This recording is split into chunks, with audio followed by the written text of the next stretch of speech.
The Dao De Jing. Dao De Jing. Chapter 42. This chapter opens with what sounds like a creation myth and closes with a warning about violent men dying violently. These are two separate ideas. By the end, you'll see why they're the same one. Pinyin for audio. Dao Sheng Yi Shēng Shen San Sheng Wànwù. Wànwù Fu Yin Bao Yang. Chōng Kai Yi Wei He. Rangjai Suo Wu Wei Gu. Gua. Bùgǔ wánggōng Yi Wei chēng. Gu Wu Huo Sun Jai Yi Huo Yi Jai Sun. Rangjai Suo Zhou Wu Yi Zhou Jai. Qiángliáng Ji Bu De Kai Sai Wu Jiang Yi Wei Zhou Fu. The Tao gives rise to 1. 1 gives rise to 2. 2 gives rise to 3. 3 gives rise to the 10,000 things. The 10,000 things carry yin on their backs and hold yang in their arms. Through the blending of vital breath they reach harmony. What people hate most are the words orphaned, widowed, unworthy. Yet kings and lords call themselves by these names. So it is that things are sometimes diminished by being increased, and sometimes increased by being diminished. What others teach, I also teach.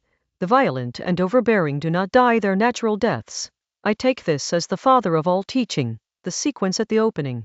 Tao to 1, 1 to 2, 2 to 3, 3 to 10,000, is not a timeline. It describes how undivided wholeness differentiates into the complexity we call the world. The Tao is not a number, it's prior to number.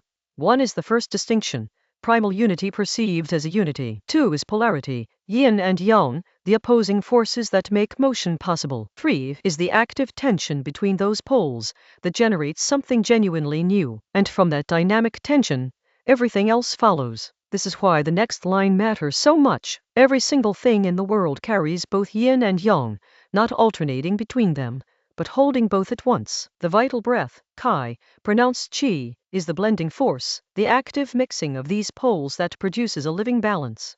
Harmony isn't the absence of tension, it's tension held in proportion. Then the passage pivots, without warning, to titles. Specifically, the titles rulers use for themselves. Gu, the orphaned one, Gua, the widowed one, bùgǔ, the unworthy one. These were actual forms of address that ancient Chinese rulers used in formal contexts. Why would a king call himself an orphan? Because the text has just established an inversion principle. A ruler who calls himself the unworthy is not performing false modesty. He is positioning himself below the people he governs, and in that lowness, paradoxically, he finds what holds him up. The Dao De Jing returns to this pattern many times.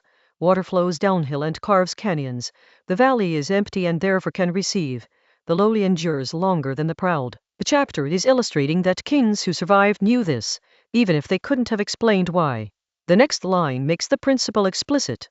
Things can be diminished by being increased, and increased by being diminished. A person who insists on always being right becomes less credible, not more. A venture that expands faster than its foundations can hold collapses. Conversely, someone who admits ignorance openly often learns faster and earns more genuine trust. The mechanism isn't mystical.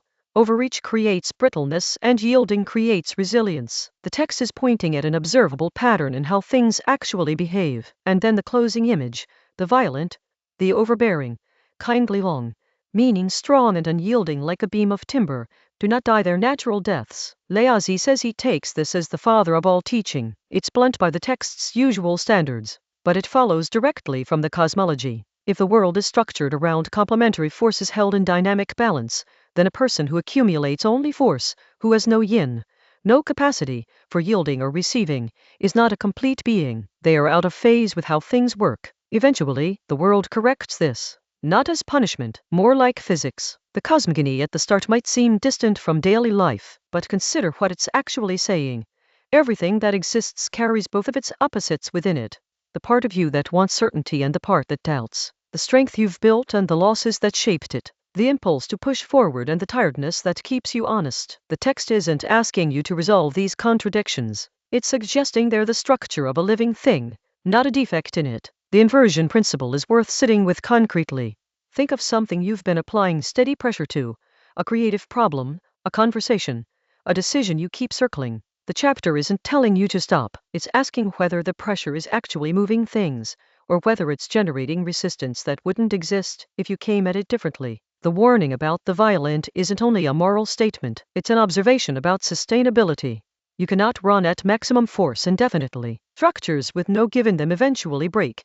This applies to institutions, plans, and people. The chapter doesn't offer an alternative strategy. It describes the grain of things and leaves you to work with it. The Tao gives rise to one, and one becomes many, but the many still carry their original dynamic within them. That tension isn't the problem, it's how anything stays alive. The next chapter is 43.